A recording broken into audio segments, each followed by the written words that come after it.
Hello students, मैं हूं Aradhana Kanchan, lecturer of chemical engineering in government polytechnic Budaun. स्वागत है आप सबका मेरे यूट्यूब चैनल पे। और आज मैं एक नया सब्जेक्ट स्टार्ट करने वाली हूं जो कि है आईपीपीटी, यानी कि introduction to paint and polymer technology. आज हम एक नया सब्जेक्ट स्टार्ट करने जा रहे हैं, introduction to paint and polymer technology, जिसको हम शॉर्ट में कहते हैं आईपीपीटी। और इसकी जो फर्स्ट यूनिट है वो है बेसिक्स ऑफ पेंट। तो इसका पार्ट 1 यानी कि आधी यूनिट में इस वीडियो में कवर करूँगी। तो चलिए स्टार्ट करते हैं। General introduction of paint industry.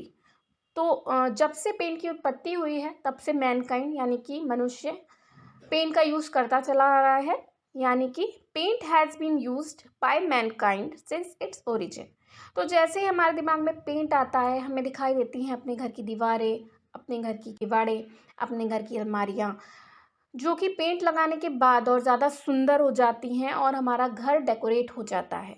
तो it is a material, it is a यानी कि paint is a material that can be use, जो कि यूज़ किया जा सकता है टू डेकोरेट आवर होम्स, हमारे घरों को सजाने के लिए, and to beautify the things around us, हमारे आसपास जो चीज़ें हैं उन्हें और ज़्यादा खूबसूरत बनाने के लिए। तो जब हम पेंट अप्लाई करते हैं किसी भी सरफेस पे या किसी भी चीज़ पे, तो वो गीला होता है और सूखने के बाद वो एक कॉन्टिन्यूस सॉलिड फिल्म बना लेता है, यानी कि एक ठोस फिल्म के रूप में परिवर्तित हो जाता है। तो paint is a fluid, paint एक तरल पदार्थ है, यानी कि एक गीला पदार्थ है, दैट ड्राइज, जो कि सूख जाता है, to form a continuous solid film, एक सॉलिड फिल्म बनाने के लिए, when spread over a surface, जब किसी सरफेस पे स्प्रेड किया जाता है। यानी कि पेंट को जब किसी सरफेस पे स्प्रेड किया जाता है तो वो एक सॉलिड फिल्म बनाने के लिए ड्राई हो जाता है। ड्यू टू एटमॉस्फेरिक मॉइस्चर, यानी कि जो वातावरण में नमी होती है उसकी वजह से जो आयरन मेटल होता है, यानी कि जो लोहा होता है, लोहे की जो चीज़ें होती हैं उनमें कोरोजन हो जाता है। और वो जो कोरोजन होता है उसकी वजह से मेटल का डिग्रेडेशन हो जाता है, यानी कि मेटल की क्वालिटी ख़राब हो जाती है, डिग्रेड हो जाती है, जिससे मेटल जो है धीरे धीरे टोटली डिस्ट्रॉय हो जाता है, पूरी तरीके से नष्ट हो जाता है। तो इस चीज़ को ख़त्म करने के लिए, इस चीज़ को रोकने के लिए हम एक थिन लेयर पेंट की अप्लाई कर देते हैं on the surface of metal, जिससे कि मेटल पे कोरोजन ना हो और मेटल की जो लाइफ है वो इंक्रीज़ हो जाए। साथ ही साथ पेंट लगाने से क्या होता है, जो भी चीज़ होती है वो ज़्यादा अट्रैक्टिव दिखने लगती है, राइट। तो ड्यू टू एटमॉस्फेरिक मॉइस्चर यानी कि वातावरण में नमी के कारण जो कोरोजन का इफेक्ट है, the effect of corrosion on the iron metal, लोहे के मेटल की चीज़ों पे, causes the degradation of the metal. तो कोरोजन की वजह से जो मेटल है उसका डिग्रेडेशन हो जाता है, यानी कि उसकी क्वालिटी ख़राब हो जाती है, जिसकी वजह से द मेटल कम्प्लीटली डिस्ट्रॉयज, जो मेटल है वो पूरी तरीके से ख़राब हो जाता है। टू प्रिवेंट विच, मेटल को ख़राब होने से रोकने के लिए, कोरोजन से रोकने के लिए, a thin layer of paint is applied on the surface of the metal. Paint की एक थिन लेयर मेटल के सरफेस पे अप्लाई की जाती है, so that the metal does not corrode, जिससे कि मेटल पे कोरोजन ना हो, and the life of the metal increases, और जो मेटल है उसकी लाइफ इंक्रीज हो जाए, and it's attractive to see. जब भी हम पेंट लगाते हैं किसी भी चीज़ पे तो वो देखने में और ज़्यादा सुंदर हो जाता है, अट्रैक्टिव हो जाता है, ज़्यादा ब्यूटीफाई हो जाता है। Definition of paint. तो पेंट की डेफिनेशन क्या है, paint is a fluid that provides quality and protection to a surface. तो पेंट एक ऐसा तरल पदार्थ है जो कि किसी सरफेस पे अप्लाई करने पर उस सरफेस को क्वालिटी यानी कि गुणवत्ता और प्रोटेक्शन, सुरक्षा प्रदान करता है। गुणवत्ता किस तरह से कि वो और ज़्यादा सुंदर हो जाएगा, ब्यूटीफाई हो जाएगा, और प्रोटेक्शन किस तरह से कि कोरोजन नहीं होगा और जो लाइफ है मेटल की वो बढ़ जाएगी। तो it is a fluid that dries to form a continuous solid film when spread over a surface, यानी कि एक तरल पदार्थ है जिसे कि हम किसी सरफेस पे जब हम स्प्रेड करते हैं यानी कि फैलाते हैं तो वो एक सॉलिड फिल्म बनाने के लिए सूख जाता है। तो पेंट के दूसरे यूज़ क्या है, पहला तो यही है कि हमारे आसपास जो भी चीज़ें हैं उन्हें और ज़्यादा सुंदर बनाना, हमारे घरों को सजाना। इसके अलावा जो भी कॉस्मेटिक्स होते हैं जैसे कि नेल पॉलिश लिपस्टिक्स जिसमें कि कलर होता है, उनको बनाने में पेंट का यूज़ किया जाता है। इसके अलावा पेंट और भी कई पर्पसेस के लिए यूज़ किया जाता है, जैसे कि आर्मी में जो टैंक्स होते हैं या व्हीकल्स होते हैं, उनको जंगली पेंट कर दिया जाता है, जिससे दूर से जब दुश्मन उन्हें देखे, उन टैंक्स को या व्हीकल्स को, तो उन्हें ऐसा लगे कि जंगल है, यानी कि पेड़ पौधे हैं, पेड़ पौधों से ढक दिया जाता है, जिससे जो कि आपका दुश्मन है वो कंफ्यूज हो जाए। रॉ मटेरियल फॉर पेंट, तो जो भी पेंट हम करते हैं उसके कुछ रॉ मटेरियल होते हैं। कई सारे एलिमेंट से मिलके पेंट बनता है, जो कि इस तरीके से हैं। पिगमेंट, दूसरा है बाइंडर जिसे रेजिन भी बोलते हैं, solvent, drier, plasticizer and additives. तो सबसे पहले पिगमेंट। तो पेंट जो है उसको जो कलर प्रोवाइड करता है वो पिगमेंट होता है। अगर पिगमेंट नहीं होगा तो जो पेंट है वो आपका कलरलेस होगा। ये जो पिगमेंट होता है ये वाटर में इनसॉल्युबल होता है, यानी कि घुलनशील नहीं होता है। Solids that are dispersed in paints. Particular solids यानी कि जो सॉलिड्स कणों के रूप में होते हैं, कणों के साइज के होते हैं, उन्हें पार्टिकुलेट सॉलिड्स बोलते हैं। तो ये वो पार्टिकुलेट सॉलिड्स हैं जो कि, या ये वो ठोस कण हैं जो कि पेंट में घुले रहते हैं, डिस्पर्स रहते हैं, to provide certain characteristics to them.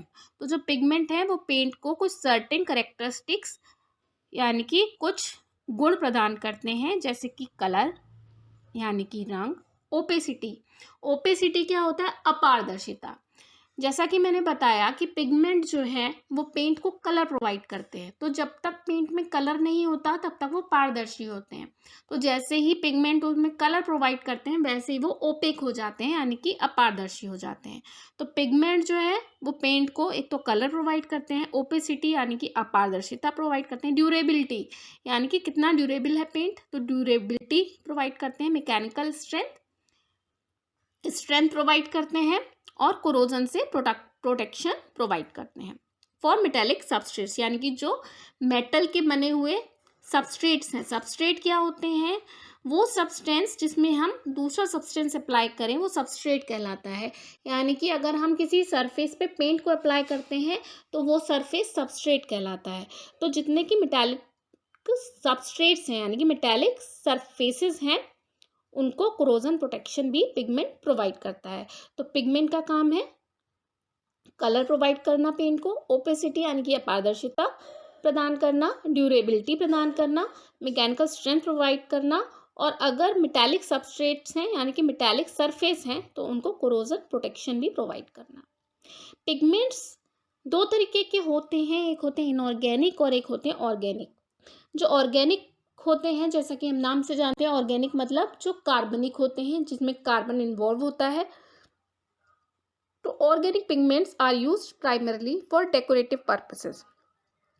जो सजाने के लिए जो पेंट होता है, यानी कि जो दीवारों पे पेंट किया जाता है या अलमारी पे पेंट किया जाता है या पेंटिंग में जो पेंट यूज़ किए जाते हैं, वो ऑर्गेनिक पिगमेंट्स उन पेंट्स को कलर प्रोवाइड करता है। और वहीं अगर हम बात करते हैं इनऑर्गेनिक मटेरियल्स की, तो they have traditionally been added for protective purposes. यानी कि जब पेंट को as a protective layer use किया जाता है, प्रोटेक्टिव लेयर की तरह अप्लाई किया जाता है टू आयरन मेटल और अदर मेटल्स, देन वो जो पिगमेंट होते हैं वो होते हैं इनऑर्गेनिक पिगमेंट। बाइंडर्स अथवा रेजिन। बाइंडर को हिंदी में परत बनाने वाला कहते हैं और इंग्लिश में फिल्म फॉर्मिंग एजेंट कहते हैं। तो पेंट में जो करेक्टरिस्टिक है फिल्म फॉर्म करने का या परत बनाने का, वो बाइंडर के द्वारा होता है। इसके अलावा पेंट कितना केमिकल रेजिस्टेंट है, कितना पानी के लिए रेजिस्टेंट है, या फिर कितना अल्ट्रावायलेट लाइट के लिए रेजिस्टेंट है, ये निर्धारित करता है बाइंडर। तो एक अच्छा बाइंडर जो है वो केमिकल रेजिस्टेंट होना चाहिए, अल्ट्रावायलेट लाइट के लिए रेजिस्टेंट होना चाहिए, और वाटर के लिए रेजिस्टेंट होना चाहिए।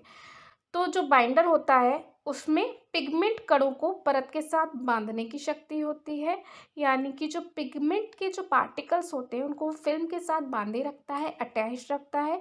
इसके अलावा वो जो परत है उसको किसी आधार पर चिपकाने की शक्ति रखता है, यानी कि जो फिल्म है उसको किसी सरफेस पे चिपकाने की शक्ति रखता है।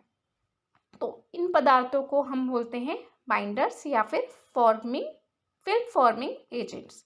तो जो अच्छी गुणवत्ता वाले बाइंडर हैं या अच्छी क्वालिटी वाले बाइंडर हैं, उनमें जो गुण होने चाहिए, सबसे पहले तो चिपचिपे होने चाहिए, क्योंकि वो परत को किसी आधार पर चिपकाने की शक्ति रखते हैं, किसी सरफेस पे चिपकाने की शक्ति रखते हैं। तो जब तक वो चिपचिपे नहीं होंगे वो कैसे चिपकाएंगे?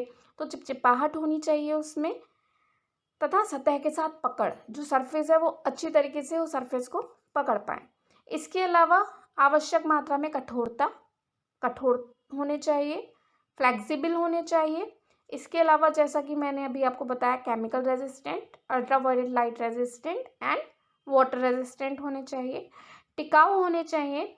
इसके अलावा पिगमेंट अगर है तो उनमें रंग धारण करने की क्षमता होनी चाहिए। किनमें? बाइंडर्स में। सॉल्वेंट, तो सॉल्वेंट भी एक रॉ मटेरियल है पेंट का। तो इट इज़ अ प्योर और मिक्स लिक्विड। प्योर यानी कि पूरी तरह से शुद्ध, और मिक्स लिक्विड यानी कि 2-3 लिक्विड्स का मिश्रण।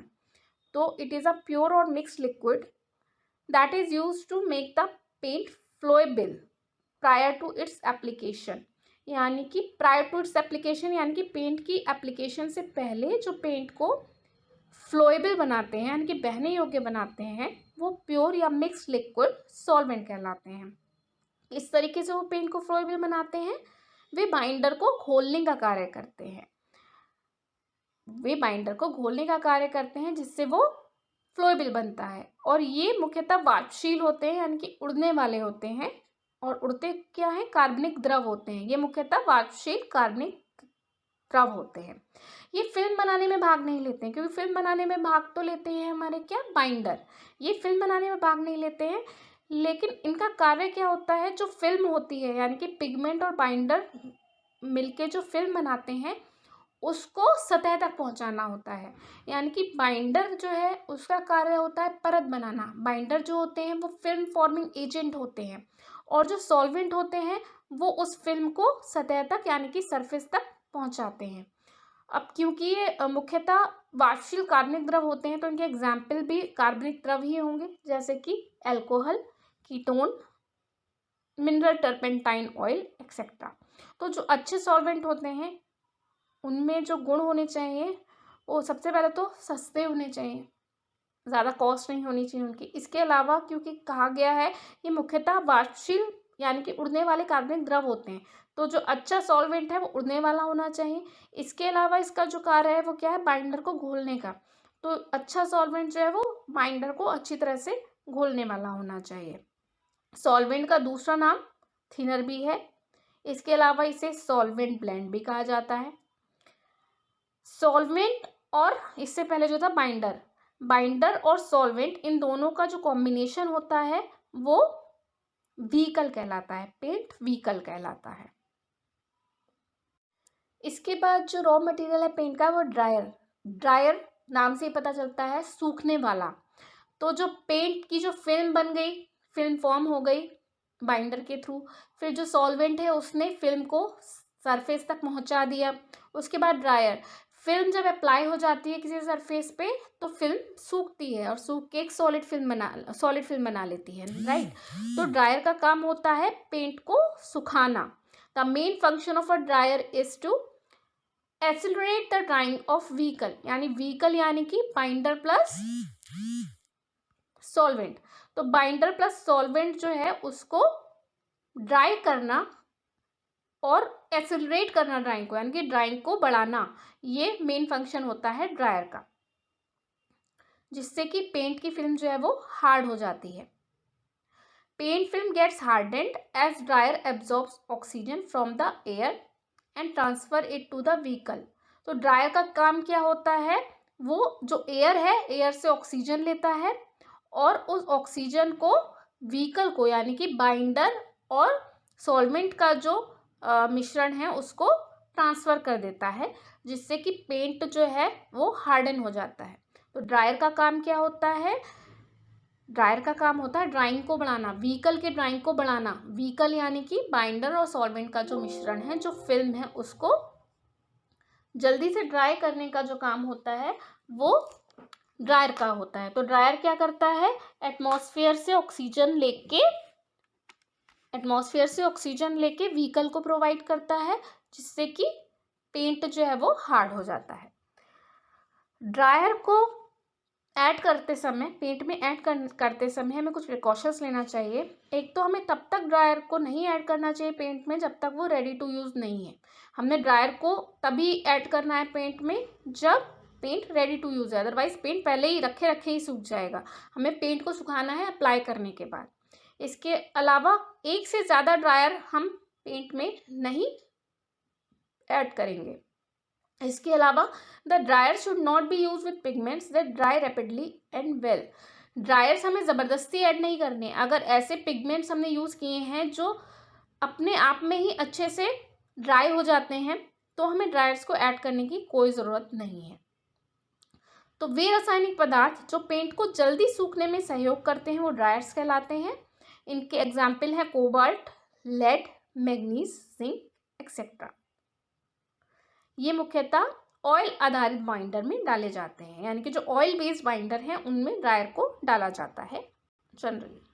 प्लास्टिसाइजर, तो प्लास्टिसाइजर भी पेंट का एक रॉ मटेरियल है। ये पेंट को लचीलापन प्रदान करते हैं।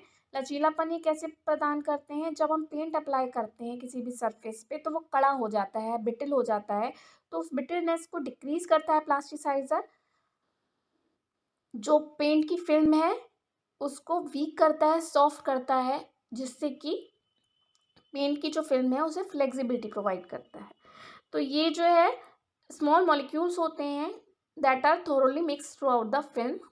पूरी फिल्म में थोरोली यानी एक साथ तरीके से मिक्स होते हैं और इनका काम होता है बाइंडर मॉलिक्यूल्स और पिगमेंट पार्टिकल्स को एक दूसरे से और आपस में अलग करना, सारे मॉलिक्यूल्स को एक दूसरे से अलग कर देना, अट्रैक्टिव फोर्स को कम कर देना जो कि पेंट कंपोनेंट्स के बीच में है। और जब अट्रैक्टिव फोर्स कम हो जाएगा, यानी कि वो आपस में बंधे ज़्यादा नहीं रहेंगे, तो उनमें फ्लेक्सिबिलिटी आ जाएगी। तो plasticisers provide a more flexible, softer and less brittle film. क्योंकि ये छोटे मॉलिक्यूल्स होते हैं तो इनकी टेंडेंसी होती है फिल्म से धीरे धीरे इवेपोरेट हो जाने की, धीरे धीरे यानी कि over a period of months या फिर over a period of years. तो सालों में या महीनों में ये धीरे धीरे करके इवेपोरेट होने लगते हैं। तो जैसे जैसे इवेपोरेट होने लगते हैं वैसे वैसे पेंट फिल्म की जो फ्लेक्सिबिलिटी है वो कम होने लगती है, ख़त्म होने लगती है। यही वजह है कि बहुत सारे पेंट्स जो हैं वो टाइम के साथ साथ हार्ड और ब्रिटल हो जाते हैं। तो एक अच्छे प्लास्टिसाइजर में जो गुण होने चाहिए, एक तो होता है अवाष्पशील, ना उड़ने वाला, क्योंकि पेंट को हमें लचीला रखना है, फ्लेक्सिबल रखना है। और प्लास्टिसाइजर ऐसा होना चाहिए जो बहुत जल्दी इवेपोरेट ना हो, धीरे धीरे इवेपोरेट तो होगा ही क्योंकि ये उसका गुण है, लेकिन जहाँ तक है जितने टाइम तक हो सके वो इवेपोरेट ना हो। तो उसकी जो क्वालिटी है प्लास्टिसाइजर की वो है अवाष्पशील होना। दूसरा है फिल्म में उपस्थित दूसरे पदार्थों के लिए पूर्णतः उपयुक्त। फिल्म में जो दूसरे पदार्थ हैं यानी कि बाइंडर है, रेजिन है, सॉल्वेंट है, इन सब के लिए उपयुक्त होना चाहिए। ऐसा ना हो कि केमिकल रिएक्शन कर जाए, तो पूर्णतः उपयुक्त होने चाहिए। इसके अलावा रासायनिक रूप से स्थायी, केमिकली स्टेबल होना चाहिए। ऐसा नहीं होना चाहिए कि वो केमिकली अनस्टेबल हो। एडिटिव्स, तो एडिटिव्स वो केमिकल्स हैं जो कि पेंट में बहुत कम मात्रा में मिलाए जाते हैं टू अचीव स्पेशल इफेक्ट्स, ताकि पेंट में कुछ स्पेशल इफेक्ट्स अचीव हो सकें। या फिर एडिटिव्स वो केमिकल्स हैं जो कि पेंट में कम मात्रा में मिलाए जाते हैं कुछ विशेष गुणों को प्रदान करने के लिए। यानी कि वे रासायनिक पदार्थ जो पेंट में कुछ विशेष गुणों को प्रदान करने के लिए कम मात्रा में मिलाए जाते हैं वो एडिटिव्स कहलाते हैं। तो वो जो विशेष गुण हैं यानी वो जो प्रॉपर्टीज़ हैं जिनको हम एडिटिव्स के थ्रू कम बढ़ कर सकते हैं, एडजस्ट कर सकते हैं, वो हैं विस्कोसिटी यानी कि श्यानता, यानी कि कितना गाढ़ा है कितना पतला है, फोमिंग झाग बनना, स्किनिंग होना, पिगमेंट डिस्पर्जन यानी पिगमेंट कितना ज़्यादा डिस्पर्ज होता है, कितना ज़्यादा घुलता है या कितना कम घुलता है, स्टेबिलिटी कितना स्टेबल है और कितना ज़्यादा लचीलापन है पेंट में। तो ये सब चीज़ों को एडजस्ट किया जा सकता है थ्रू एडिटिव्स। तो इसके एग्जाम्पल हैं anti settling agent, anti skinning agent and anti foaming agent etcetera. Varnish, तो वार्निश जहाँ तक हम जानते हैं लकड़ी पे अप्लाई किया जाता है, अपने घर पे वुड पे हम वार्निशिंग कराते हैं जिससे उसमें ग्लॉसी लुक आ जाता है, राइट। तो इसे हम अगर इजी वर्ड्स में बोलें तो इसे हम कलरलेस पेंट यानी कि रंगहीन पेंट भी कह सकते हैं। यानी कि अगर पेंट में से हम पिगमेंट को हटा दें, पिगमेंट क्या करता है, पेंट को कलर प्रोवाइड करता है। तो अगर हम पिगमेंट को पेंट में से हटा दें तो जो बचेगा उसे हम क्या कहेंगे, वार्निश कहेंगे। तो varnish is a clear transparent hard protective coating और फिल्म। तो वार्निश जो है वो क्या है, क्लियर साफ, ट्रांसपेरेंट यानी कि पारदर्शी, हार्ड यानी कि कठोर, प्रोटेक्टिव यानी कि सुरक्षा करने वाली कोटिंग या फिर फिल्म होती है। तो इसी को अगर हम हिंदी में बात करें तो वार्निश एक रंगहीन द्रव संगठन है जिसे एक पतली परत के रूप में यानी कि एक पतली फिल्म के रूप में किसी सरफेस में हम लगाते हैं। तो जब ये सूखती है तो एक समान, चमकदार यानी कि ग्लॉसी और कठोर यानी कि हार्ड फिल्म के रूप में बदल जाती है। लेकर्स। नेक्स्ट टॉपिक जो है इसके बाद आपका इस यूनिट में वो है सरफेस कोटिंग्स। तो पेंट, वार्निश और लेकर 3 तरीके की सरफेस कोटिंग होती हैं। पेंट हम पढ़ चुके, वार्निश हम पढ़ चुके, अब हम आते हैं लेकर्स पे। तो लेकर्स भी वुड पे यानी कि लकड़ी पे यूज़ किया जाता है उनको और ग्लॉसी लुक देने के लिए, उनको और ज़्यादा सुंदर बनाने के लिए। तो लेकर क्या होते हैं, ये वे पेंट होते हैं जो सीधे सॉल्वेंट के उड़ने से सूख जाते हैं। जो रॉ मटेरियल में जो एक सॉल्वेंट आ रहा था जो कि बाइंडर को घोलने में यूज़ होता है, उसके उड़ने से ही लेकर जो है वो सूख जाते हैं। इनके सूखने में कोई रासायनिक क्रिया यानी कोई केमिकल रिएक्शन पार्ट नहीं लेती है। ये रंगीन और रंगहीन दोनों प्रकार के हो सकते हैं। ये कलर्ड और कलरलेस दोनों प्रकार के हो सकते हैं। अगर कलरलेस है तो मतलब उसमें पिगमेंट नहीं है, अगर कलर्ड है इसका मतलब उसमें पिगमेंट है। ये शीघ्र सूखकर परत बनाते हैं इन कंपैरिजन टू वार्निश। तो वार्निश के कंपैरिजन में ये जल्दी सूख जाते हैं और जल्दी परत बना देते हैं। ये जो कोटिंग्स होती हैं यानी पेंट, वार्निश एंड लेकर, इनको ऑर्गेनिक कोटिंग्स भी कहते हैं। डिफरेंस बिटवीन वार्निश एंड लेकर, दोनों ही सरफेस कोटिंग्स हैं, दोनों ही यूज़ किए जाते हैं to provide a finish to wooden furniture. Wooden furniture को अच्छी फिनिश प्रोवाइड करने के लिए, अच्छा लुक देने के लिए वार्निश और लेकर दोनों का यूज़ किया जाता है। लेकिन दोनों में डिफरेंस क्या है, वो किस तरीके से बनते हैं, उनके इंग्रेडिएंट्स क्या हैं, उसमें डिफरेंस होता है। वार्निश जो है वो रेजिन से बनती है। Varnish is made from resins. Resins क्या होते हैं, बाइंडर जो कि सॉल्वेंट के साथ मिक्स होते हैं, वो इस तरीके से वार्निश बनता है। और वही लेकर कैसे बनता है, it is made by dissolving cotton and nitrocellulose in solvent. तो वार्निश जो है उसमें सॉल्वेंट में रेजिन मिक्स रहता है, वहीं लेकर में सॉल्वेंट में कॉटन और नाइट्रोसेल्यूलोज मिक्स रहता है। इसके अलावा वार्निश हमेशा विदाउट कलर यानी रंगीन होता है, वहीं लेकर रंगीन भी हो सकता है। और जो लेकर है वो इन कंपैरिजन टू वार्निश जल्दी सूखता है, इसीलिए लेकर जो है वो स्प्रे के रूप में होता है, वहीं वार्निश को जो है ब्रश के थ्रू अप्लाई किया जाता है। Classification of surface coating. तो सरफेस कोटिंग चाहे पेंट की हो, चाहे वार्निश की हो, चाहे लेकर की हो, उसका वर्गीकरण किया गया है भिन्न भिन्न प्रकारों से, जैसे कि सूखने की प्रक्रिया के आधार पर, सूखने के ढंग के आधार पर, प्रयोग करने के आधार पर, प्रयोग करने के क्रम के आधार पर, सॉल्वेंट के आधार पर, विशिष्ट प्रयोगों के आधार पर एवं चमक के आधार पर, जिसे हम डिटेल में डिस्कस करेंगे। तो पहला है जो वर्गीकरण सरफेस कोटिंग का, वो है सूखने की प्रक्रिया के आधार पर, जिसे कि 2 पार्ट्स में क्लासिफाई किया गया है। पहला कन्वर्टेबल कोटिंग और नॉन कन्वर्टेबल कोटिंग। तो कन्वर्टेबल कोटिंग जैसा कि नाम से ही कन्वर्ट होना मतलब बदलना, तो कन्वर्टेबल कोटिंग यानी कि जो बदली जा सकती है। तो जो भी कोटिंग होती है वो गर्मी पाकर सूख जाती है, पेंट की हो, चाहे वार्निश की हो, चाहे लेकर की हो, अगर हमने कोटिंग की है सरफेस पे तो वो गर्मी पाकर सूख जाती है। तो जो कन्वर्टेबल कोटिंग होती है वो सूख जाने के बाद दोबारा सॉल्वेंट में डिसॉल्व नहीं होती है। जो सॉल्वेंट होता है उसका काम क्या होता है, बाइंडर को घोलने का। तो जो कन्वर्टेबल कोटिंग होती है वो सूख जाने के बाद दोबारा सॉल्वेंट में नहीं घुलती, नहीं डिसॉल्व होती। वहीं जो नॉन कन्वर्टेबल कोटिंग है वो सूखने के बाद पुनः सॉल्वेंट में घुल जाती है, जिसका एग्जाम्पल है लेकर। अगला जो क्लासिफिकेशन है सरफेस कोटिंग का, वो सूखने के ढंग के आधार पर किया गया है। उसके आधार पे जो कोटिंग्स हैं उनको 3 पार्ट्स में डिवाइड किया गया है। पहला है एयर ड्राइंग कोटिंग, दूसरा है बेकिंग कोटिंग और तीसरा है फोर्स ड्राइंग कोटिंग। तो जब भी हम पेंट को, वार्निश को या लैकर को अप्लाई करते हैं तो जो कोटिंग होती है वो ड्राई हो जाती है। तो इसी ड्राई होने के बेसिस पे 3 पार्ट्स में डिवाइड किया गया है कोटिंग को। पहला एयर ड्राइंग कोटिंग, तो जैसा नाम से ही है, एयर से जो ड्राई हो जाए वो कोटिंग है, एयर ड्राइंग कोटिंग। तो जैसे ही कोटिंग को हम अप्लाई करते हैं, ये हवा में उपस्थित जो ऑक्सीजन है उसके संपर्क में आती है, जिससे कोटिंग में पॉलीमराइजेशन स्टार्ट हो जाता है और वो कोटिंग जो है वो अपने आप ड्राई हो जाता है। तो ये हो गई एयर ड्राइंग कोटिंग। इस तरीके की कोटिंग को बनाने के लिए ड्राइंग ऑयल का प्रयोग किया जाता है। दूसरा है बेकिंग कोटिंग। हम केक को बेक करते हैं तो हम क्या करते हैं, केक को ओवन में एक निश्चित तापमान पे एक निश्चित समय के लिए रख देते हैं। तो वही हम यहाँ पे करते हैं। जो कोटिंग है उसको हम एक निश्चित ताप देकर सुखाते हैं।